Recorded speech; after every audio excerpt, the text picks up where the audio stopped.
기도하심으로 12월 23일 수요 성경 강해를 시작하겠습니다. 은혜로우신 하나님, 3일 저녁 각처에 흩어져 있는 성도들이 함께 말씀을 두고 기도하며 주님 앞에 감사를 드립니다. 하나님, 저희에게 오늘도 주님의 평강으로 덧입혀 주셔서 이 어지러운 세상을 살아낼 수 있도록 지켜주셨으며, 또 소망을 찾기 어려운 세상 속에서 주님의 오심을 묵상하며 우리에게 평강과 소망이 되어 주신 주님의 은혜를 바라보고 또 의지하며 또 그 말씀 앞으로 한 걸음 더 가까이 나올 수 있도록 인도하여 주신 것을 감사드립니다.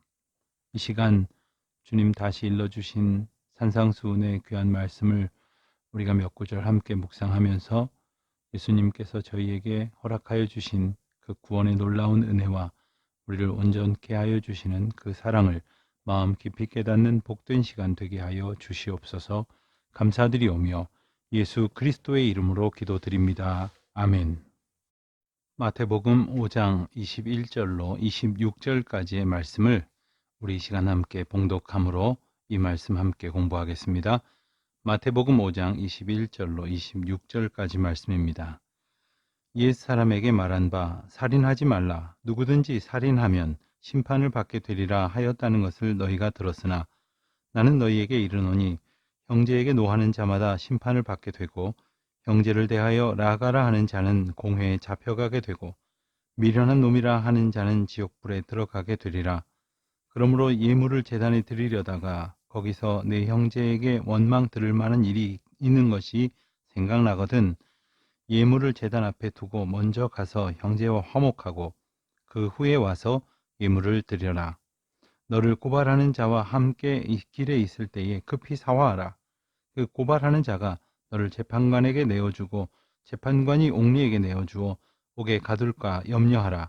진실로 내게 이르노니 내가 한 푼이라도 남김이 없이 다 갚기 전에는 결코 거기서 나오지 못하리라. 아멘. 오늘 산상수훈의 말씀을 우리가 계속해서 공부합니다. 오늘 말씀은 지난 시간에 우리가 함께 공부한 율법과 깊이 연관이 되어 있습니다. 우리가 지난 시간 17절로부터 20절까지 말씀을 우리가 함께 공부하면서 예수님께서 율법을 폐하러 오신 분이 아니라 도리어 율법을 완성하러 오셨다 하신 말씀을 우리가 함께 보았습니다.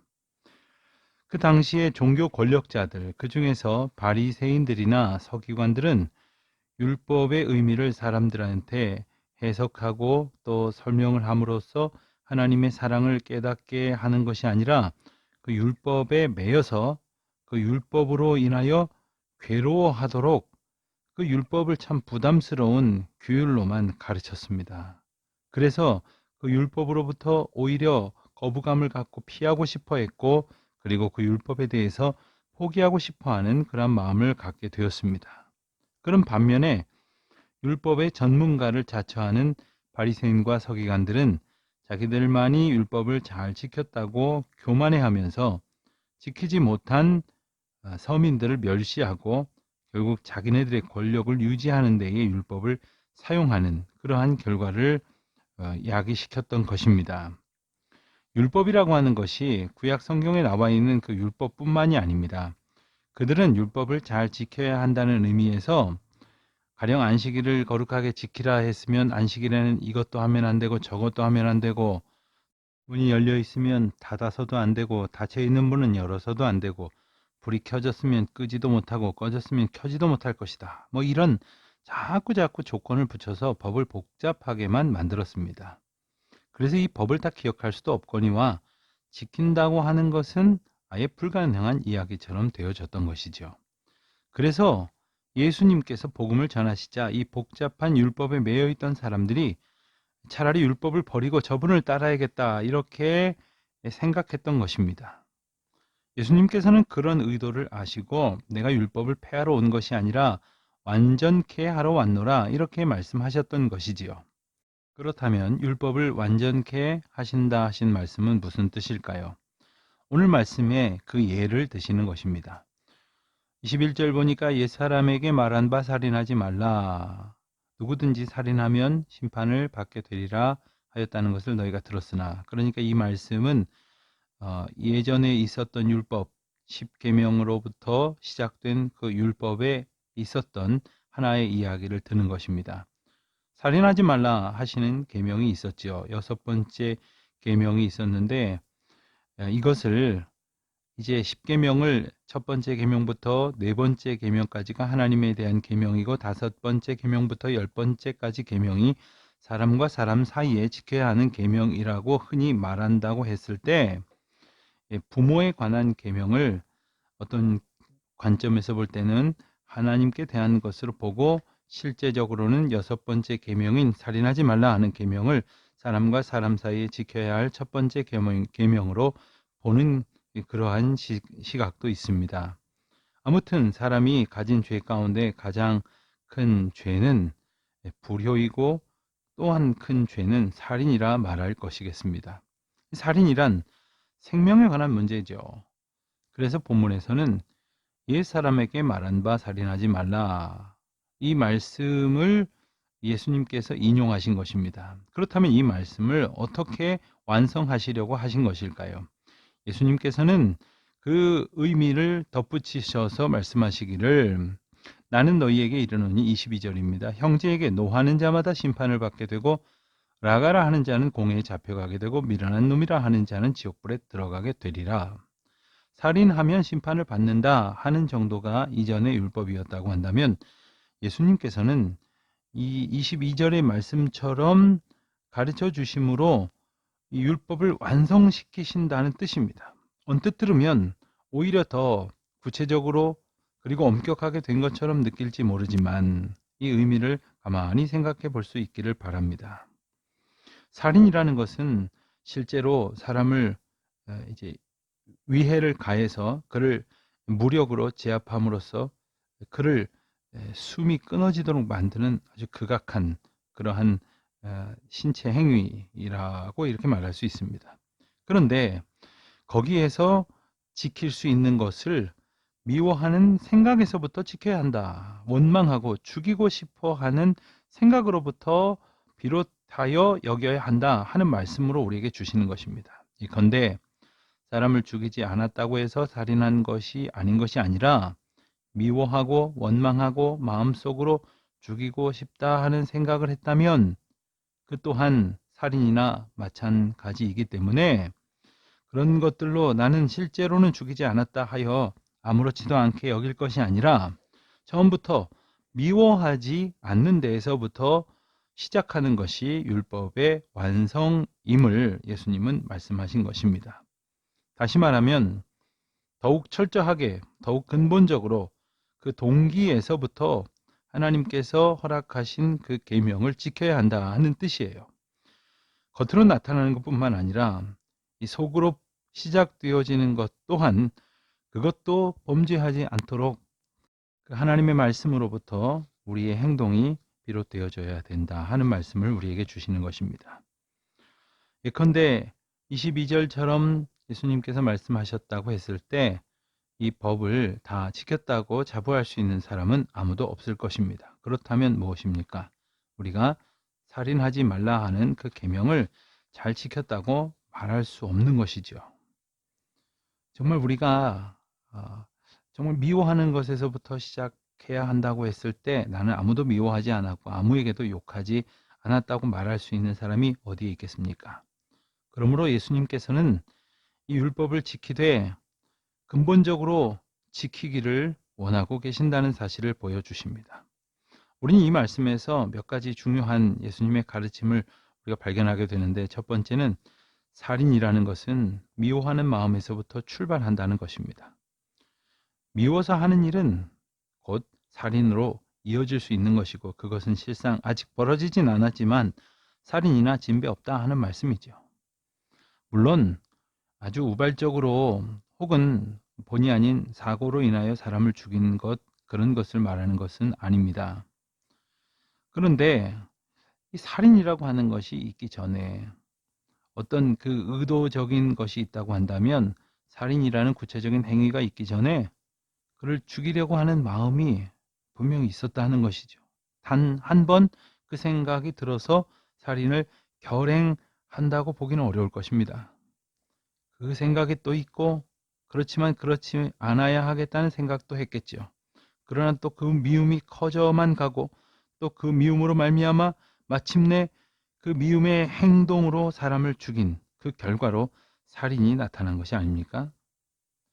예를 들면 인류 역사상 첫 번째 살인 사건이라고 말할 수 있는 가인과 아벨의 사건을 보면 하나님께 제사를 지내는 그 상황 속에서 자신이 드린 제사는 받지 않으시고 동생이 드린 제사는 받았다 하는 시기심에서 동생을 돌로 쳐 죽이게 되었습니다. 그 시기심과 미움이 원인이 되었던 것입니다. 우리가 그런 마음이 들 수는 있습니다만 그 마음이 내 삶을 움직이게 해서는 안 되는 것입니다. 미움이 어느새 쌓이면 나도 모르는 사이에 큰 일을 저지르게 되어지는 것이죠. 두 번째로 미움은 살인과 똑같이 엄중하게 여겨야 한다 하는 사실을 우리는 깨달을 수 있습니다. 미워하는 일쯤이야 얼마든지 내 마음 가운데에서 벌어질 수 있는 일이라고 생각하고 그리고 남의 것을 탐하는 정도의 생각은 있을 수 있는 일이라고 가볍게 여겨서는 안 됩니다. 거기에서부터 구체적인 죄로 번져가기 때문입니다. 마음속으로 지은 죄도 큰 죄로 야기될 수 있다는 그와 같은 큰 죄나 마찬가지라고 하는 생각을 가져야 한다는 것이죠. 우리가 이 죄를 하나님 앞에 회개할 때에 우리가 생각하는 죄가 남들의 기준에 의해서 정해지는 것은 아닙니다. 하나님 보시기에 그것이 죄인지 그렇지 않은지를 우리는 깨달아야 하는 것이죠. 그런데 세상에는 두 종류의 죄인이 있다고 말하지 않습니까? 자기가 죄인인 것을 아는 죄인과 자기가 죄인인 것을 알지 못하는 죄인이 있다. 이렇게 말하고 있습니다. 그러므로 내 마음 가운데에서 미움이 시작되고 탐심이 시작되고 그리고 그것이 행동으로 아직 나타나지 않았다고 해서 그런 마음을 가볍게 여겨서는 안 된다고 하는 것. 그런 생각이 마음에 들면 즉시 우리의 마음을 하나님 앞에 내어놓고 참회하고 온전하여지기를 힘써야 한다 하는 것입니다. 세 번째로 우리가 생각할 수 있는 것은 그렇다고 해서 미움과 살인을 똑같이 보아서는 안 된다는 것입니다. 예컨대 마음으로 지은 죄가 행동으로 지은 죄와 같다면 이왕이면 행동으로 지어버리고 말자 하는 혼돈스러운 생각이 나타날 수도 있다는 것이죠. 물론 카톨릭에서는 죄를 가벼운 죄, 무거운 죄로 나누기도 합니다마는 행동으로 지은 죄는 행동까지 간 것이고 마음으로 지은 죄는 마음에서 끝난 것이라고 말할 수 있습니다. 하지만 분명한 것은 마음에서 지은 죄는 회개하기가 행동으로 옮겨진 죄보다 쉽지 않겠습니까? 마음에서 끝난 것은 어쩌면 아직까지는 나 혼자의 문제이기 때문에 홀로 하나님 앞에 회개하고 그 일을 종결시키기가 어렵지 않지만 행동으로 옮긴 것은 이미 다른 사람에게 피해를 주었을 경우가 많기 때문에 혼자 해결할 수 없을 때가 있는 것이죠. 그러므로 우리에게 마음으로 빚어진 죄나 행동으로 지은 죄가 똑같다고 생각할 수는 없을 것입니다. 네 번째로 우리가 생각할 수 있는 것은 이 살인이라고 하는 것이 바로 내가 내 손으로 남을 칼로 찌르거나 총으로 쏘거나 아니면 남을 넘어뜨려서 그래서 죽게 만드는 그런 죄만 있는 것이 아니라는 것입니다. 예컨대 다윗이 우리아를 죽일 때 그는 직접 죽이지 않았습니다. 그의 권세를 가지고 교묘하게 교사하였습니다. 하지만 이것은 하나님 앞에 엄연한 살인이었습니다. 오늘날 우리가 직접적으로 위해를 가하지 않는다고 해도 말로 혹은 요즘 인터넷 같은 것으로 남의 마음을 아프게 하고 그래서 그를 사지로 몰아넣는 그러한 정서적인 살인이 얼마든지 존재하고 있지 않습니까? 그런 일들이 얼마나 많이 자행되고 있는지 모릅니다. 남을 병들게 만들고 남을 피폐하게 만들어서 그의 육체까지 죽이게 하는 일이 있을 수 있는 것입니다. 그러므로 우리는 그렇게 행동하지 않았다고 말할 것이 아니라 나의 행동과 나의 말이 누군가에게 살인의 어떤 위협이 되고 있지는 아닌지까지도 생각을 해봐야겠죠. 우리가 동시에 생각해야 할 것은 이 율법이 무엇을 하지 말라 하는 규제와 제약의 의미만 있는 것이 아니고 이 율법이라고 하는 것이 우리를 보호하신다고 하는 사실을 우리는 기억을 해야 합니다. 예를 들어서 십계명에 살인하지 말라, 간음하지 말라, 도적질하지 말라, 거짓 증거하지 말라, 탐내지 말라 하는 이 말씀들이 있는데 하나님께서 이 말씀을 우리를 다 하지 말게 하시는 것으로 끝나는 것이 아니라 정말 우리가 다 모두가 다 그 계명에 순종하게 되면 어떤 일이 벌어질까요? 아무 일도 벌어지지 않을까요? 맞습니다. 예를 들어서 누구도 살인하지 않는다면, 즉 모두가 살인하지 말라 하는 계명을 지킨다면 아무도 살인하는 사람이 없을 것이고 이것은 곧 아무도 살해당하는 사람이 없게 된다는 뜻이 아닙니까? 누구도 미워하는 사람이 없다면 누구도 미움받지 않게 될 것이라는 말씀 아닙니까? 누구도 남을 속이지 않는다면 누구도 남에게 속임을 당하지 않는다는 말입니다. 누구도 거짓 증거하지 않는다면 누구도 거짓 모함을 당하지 않는다는 말씀이지요. 여러분, 우리는 하나님의 율법을 통한 우리를 향한 그 사랑과 우리를 향한 보호하심을 오늘 말씀을 통해서 우리가 발견할 수 있게 되기를 바랍니다.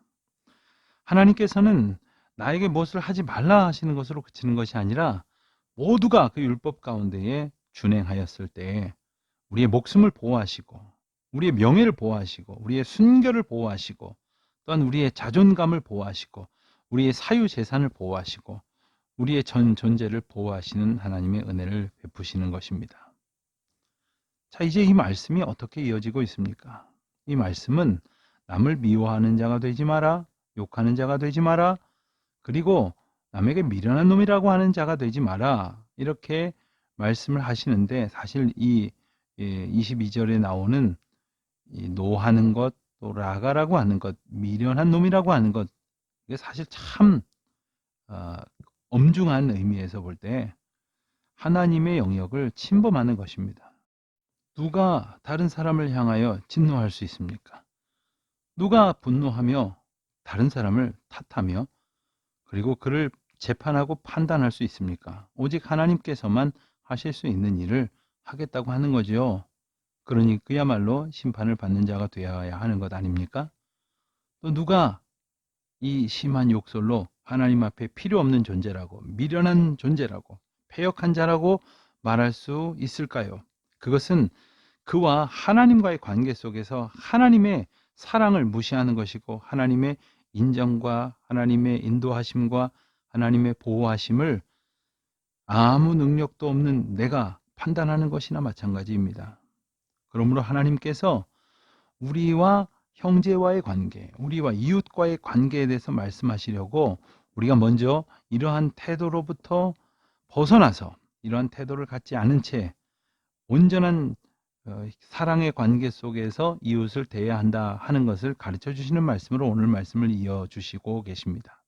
자, 그런 말을 하지 말아야 할 것이고 게다가 23절에 보면 예물을 제단에 드리려다가 즉 하나님 앞에 하나님과의 관계를 온전케 하려고 하는 중에 거기서 형제에게 원망을 들을 만한 일이 있는 것이 생각나거든. 그렇습니다. 내가 잘못해서 다른 사람들에게 원망을 들을 수 있는 상황이 빚어졌다고 하는 것이 깨우쳐졌어요. 생각이 났어요. 그럼 어떻게 하라고요? 예물을 제단 앞에 두고 먼저 가서 화목하고 그 후에 와서 예물을 드려라. 하나님과의 관계가 중요하죠. 그것이 가장 중요하죠. 그러나 그것보다 더 중요한 것은 내게 있어서 다른 사람의 마음을 아프게 하고 원망 들을 일을 했다면 그것이 깨우쳐졌다면 그것을 먼저 해결하고 하나님 앞에 나아오라 하시는 것입니다. 그것이 하나님께서 가장 원하시는 것이고 가장 시급하게 우리에게 요구하시는 행동 수정입니다. 또 그 말씀을 구체적으로 덧붙이십니다. 25절 보니까 너를 고발하는 자와 함께 길에 있을 때 급히 사화하라. 그 송사하는 자, 그 재판하는 자가 고발하는 자를 말하는 것이죠. 그가 재판관에게 내어주고 또 재판관이 옥리에게 내어줘 옥에 가둘까 염려하라. 여러분, 우리에게 있어서 얼마나 우리가 죄가 많고 그리고 많은 분란을 우리가 야기시키며 사는지 모릅니다. 그럼에도 불구하고 우리가 이 화목을 미루어서는 안 된다는 것이죠. 왜냐하면 우리가 언제 어떻게 될지 모르는 인생입니다. 화해하지 못하고 우리가 어디인가 갇혀버릴 수도 있는 것입니다. 죽을 수도 있는 것입니다. 화목과 회개는 빠를수록 좋은 것입니다. 그리하여 하나님 앞에 온전한 믿음의 자세로 우리가 살아가야 한다 하는 것이죠. 그래서 주님께서는 이런 것들 미루지 말고 급히 사화하라 하십니다. 사랑하는 성도 여러분, 올해도 이제 며칠 남지 않았습니다. 여러분, 우리가 누군가에게 혹 원망 들을 일을 한 일이 있습니까? 혹 누군가에게 원한을 살만한 잘못을 저지르고도 그것을 사과하지 않고 또한 그것에 대해서 이 마음에 꺼리껴지는 일들이 있음에도 불구하고 해결하지 않으려고 그저 외면하고 있는 일들이 있습니까? 그러면서 우리가 하나님 앞에 예물을 드리고 예배를 드리고 하나님 앞에 우리가 나아간들 우리 주님이 과연 기뻐하시겠습니까? 그러므로 우리가 온전히 하나님을 믿는다고 하는 것은 하나님의 계명을 준수하는 것인데 그 계명을 준수할 때 주님은 우리에게 어떤 은혜를 주십니까? 우리가 하나님 앞에 바로 서는 존재가 될 뿐 아니라 모든 사람 앞에서도 온전한 존재로 그리고 모든 사람들과 화평한 존재로 주님은 우리를 지켜주신다는 뜻입니다. 사랑하는 성도 여러분, 주님의 이 계명 또한 온전케 하시는 그 율법을 우리가 그 뜻을 잘 헤아려 준행하는 가운데에 모든 사람들과 화목하게 모든 사람들과 주님의 은혜로 한 연합을 이루어 주의 뜻 안에 아름다운 공동체의 신앙을 갖는 저와 여러분 되시기를 우리 주님의 이름으로 축원드립니다. 기도하시겠습니다. 하늘에 계신 우리 아버지, 아버지의 이름을 거룩하게 하시며 아버지의 나라가 오게 하시며 아버지의 뜻이 하늘에서와 같이 땅에서도 이루어지게 하소서. 오늘 우리에게 일용할 양식을 주시고 우리가 우리에게 잘못한 사람을 용서하여 준 것 같이 우리 죄를 용서하여 주시고 우리를 시험에 빠지지 않게 하시고 악에서 구하소서. 나라와 권능과 영광이 영원히 아버지의 것입니다. 아멘. 수요 성경 강해를 마쳤습니다.